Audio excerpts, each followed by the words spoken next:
Hello twelfth class. क्या हाल चाल? सब बढ़िया, सब मौज मस्ती।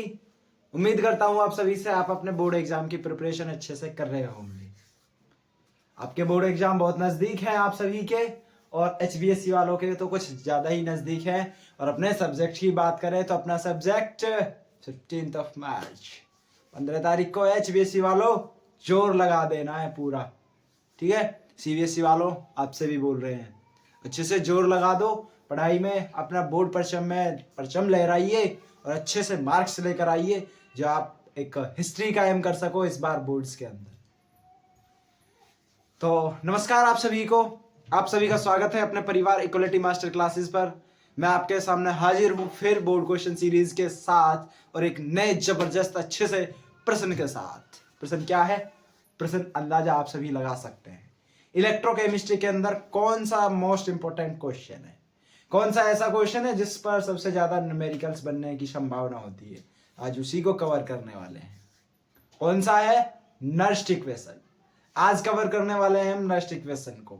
नस्ट इक्वेशन के बारे में आपको बताएंगे, ईएमएफ क्या होता है, इलेक्ट्रोड पोटेंशियल क्या होता है, नस्ट इक्वेशन कैसे बनती है, न्यूमेरिकल्स कैसे सॉल्व होते हैं। आज इसी टॉपिक के बारे में हम आपसे चर्चा करने वाले हैं। तो आइए बिना वक्त का जाया करते हुए हम चलते हैं अपने बोर्ड क्वेश्चन सीरीज के न्यू क्वेश्चन की तरफ, जो है आपका नस्ट इक्वेशन पर रिलेटेड। नस्ट इक्वेशन समझाने से पहले मैं आप सभी को उसके जो टर्म्स है उन टर्म्स को समझाना चाहता हूं। टर्म कौन कौन सी है? आपका ईएमएफ है, आपका सेल पोटेंशियल है, इनको समझाने के प्रयास करते हैं सबसे पहले। तो आइए चलते हैं और सबसे पहले लेते हैं आपका ईएमएफ। ईएमएफ क्या होता है? EMF of a cell. सबसे पहले इसी को हम बताते हैं, ईएमएफ ऑफ सेल क्या होता है। ईएमएफ ऑफ सेल होता है आपका किन्हीं दो इलेक्ट्रोड्स, कोई एक हाफ सेल है उसका इलेक्ट्रोड है और दूसरी अनदर हाफ सेल है उसका इलेक्ट्रोड है, उनके बीच के डिफरेंस को हम ईएमएफ का नाम देते हैं। The difference between of two electrodes at any half cells. किन्हीं भी दो हाफ सेल्स के बीच का जो इलेक्ट्रोड पोटेंशियल होता है उसी को नाम दिया जाता है ईएमएफ। ईएमएफ का क्लियर हुआ? क्या है ईएमएफ? जैसा कि मान लिया हमने एक हाफ सेल है, उसका जो इलेक्ट्रोड है वो हो गया कैथोड, कैथोड हाफ सेल है, इसका इलेक्ट्रोड हो गया मान लीजिए ई नॉट कैथोड। दूसरी अनोदर हाफ सेल है मान लीजिए एनोड, उसका इलेक्ट्रोड हो गया आपका मान लीजिए ई नॉट एनोड। तो इन दोनों के बीच का जो डिफरेंस रहेगा वही आपका ईएमएफ ऑफ सेल कहलाता है, ई नॉट सेल कहलाता है।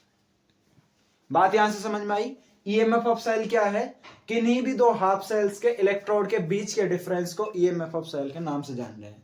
सर ये तो ठीक है, ईएमएफ समझा रहे हो आप, वो ठीक है, लेकिन सर ये इलेक्ट्रोड क्या है? इलेक्ट्रोड को भी तो बताइए सर, इलेक्ट्रोड क्या है? तो मैं यहां से यदि आपको बताऊं इलेक्ट्रोड क्या है, तो electrode the tendency to attract और lose the electron from any cell. किसी भी सेल से इलेक्ट्रॉन को लूज करने और इलेक्ट्रॉन को गेन करने की क्षमता। बात समझ में आई? किसी भी सेल के अंदर से इलेक्ट्रोड को लूज करने की क्षमता और इलेक्ट्रॉन को गेन करने की क्षमता को इलेक्ट्रोड पोटेंशियल के नाम से जाना जाता है। बात समझ में आई? इलेक्ट्रोड पोटेंशियल क्या है? इलेक्ट्रॉन को लूज करने और इलेक्ट्रॉन को गेन करने की क्षमता को इलेक्ट्रोड पोटेंशियल के नाम से जान रहे हैं। और किन्हीं दो इलेक्ट्रोड्स के बीच के डिफरेंस को EMF of cell, E not cell के नाम से जान रहे हैं। बात क्लियर सभी को? यहां से ये क्लियर हुआ इलेक्ट्रोड पोटेंशियल क्या होता है, ईएमएफ क्या होता है। उसके बाद सीधा बात करते हैं, वक्त जाया किया बिना, आपके नस्ट इक्वेशन का। नस्ट इक्वेशन क्या होती है? तो नस्ट इक्वेशन की यदि हम बात करें तो आपकी नस्ट इक्वेशन एक सेल पर बेस होती है, एक सेल होती है, उस सेल की नस्ट इक्वेशन निकालनी पड़ती है।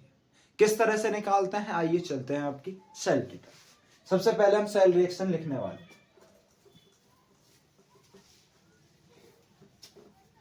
सबसे पहले हम सेल रिएक्शन लिख लेते हैं। सेल रिएक्शन मान लीजिए आपकी सेल रिएक्शन हो गई एम एन पॉजिटिव इलेक्ट्रॉन, मान लीजिए ये आपकी सेल रिएक्शन। तो इस सेल रिएक्शन पर बेस आपको नस्ट इक्वेशन निकालनी पड़ती है। और नस्ट इक्वेशन लिखी कैसे जाती है मैं आपको बता दूं। तो नस्ट इक्वेशन लिखने का जो तरीका है नेक्स्ट इक्वेशन लिखने का जो तरीका है, next equation can be written as, किस तरह से लिखी जाएगी? नेक्स्ट इक्वेशन लिखी जाती है आपकी ई सेल बराबर E not of cell minus R T upon N F into में L N M upon M N positive. इस तरह से आपकी नेक्स्ट इक्वेशन लिखी जाती है। ई सेल बराबर E not of cell minus R T upon में N F into L N M N N positive. इस तरह से आपकी वो नेक्स्ट इक्वेशन लिखी जाती है। यहाँ से बात क्लियर हुई सभी को? ठीक है, ये सब बातें क्लियर हुई। अब देखो इसी को आगे सॉल्व करते हैं हम। यहां से मैं आपको यदि बताता चलूं तो ई सेल क्या है? ई सेल आपका नेक्स्ट इक्वेशन ही कहलाती है। ई नॉट सेल क्या है? ईएमएफ ऑफ सेल है आपकी, ईएमएफ ऑफ सेल। आर क्या है यहां पर? आर आपका गैस कांस्टेंट है, universal gas constant, universal gas constant. T क्या है आपका? टेम्परेचर है। टी क्या है यहां पर? टेम्परेचर। एन क्या है यहां पर? नंबर ऑफ इलेक्ट्रॉन, कितने लोज और गेन किए। एफ क्या है यहां पर? Quantity, charge, quantity of charge.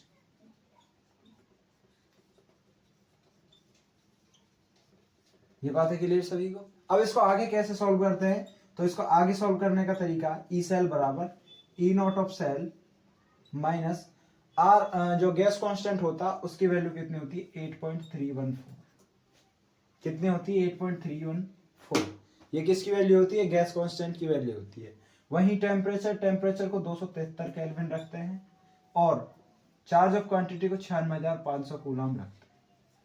Means that E not cell minus 8.314 into 273 upon 96,500 into N into L N M की concentration term upon M N positive की कंसेंट्रेशन टर्म। इस तरह से इसको लिखते हैं।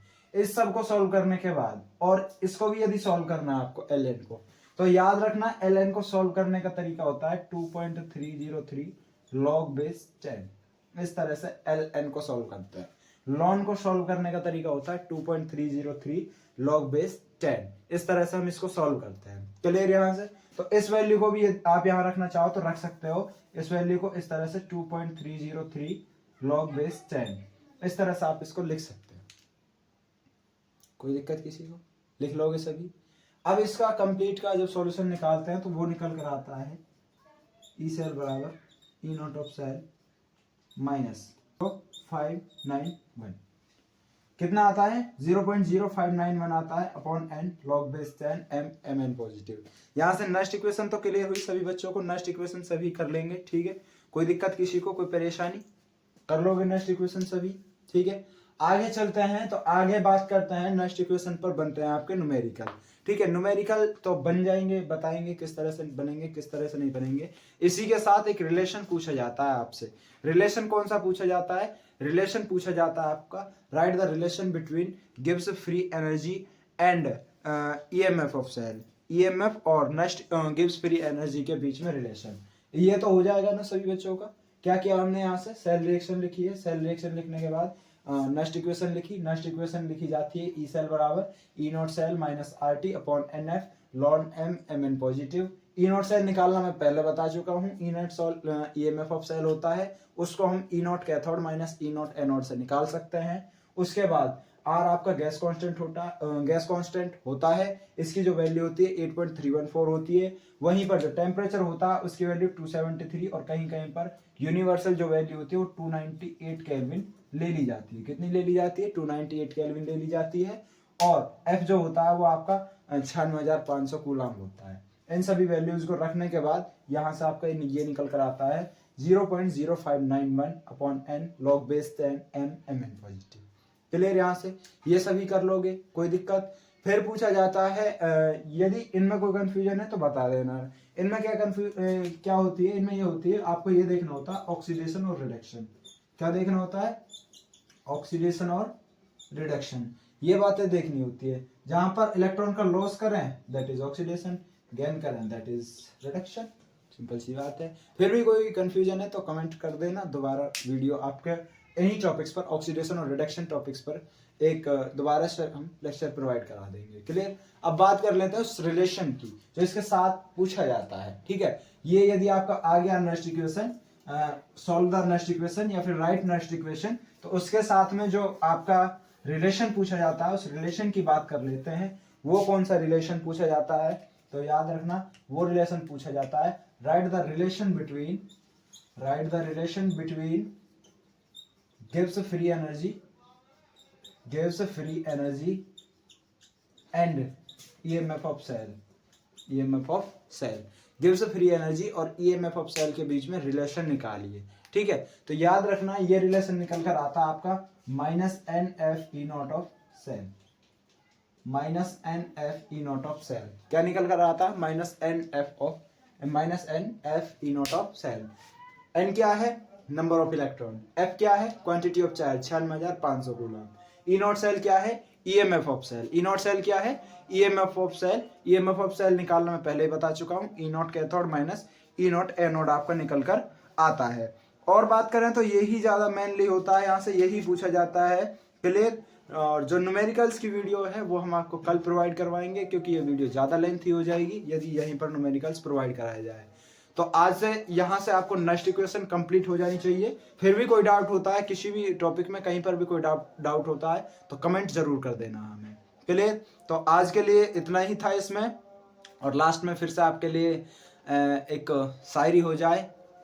तो कहते हैं कि हमसे कोई कहता है, कोई बात बोलता है हमें परेशान देखकर, हम परेशान हैं, और कोई हमें देख लेता है, फिर वो एक बात बोलता है हमसे।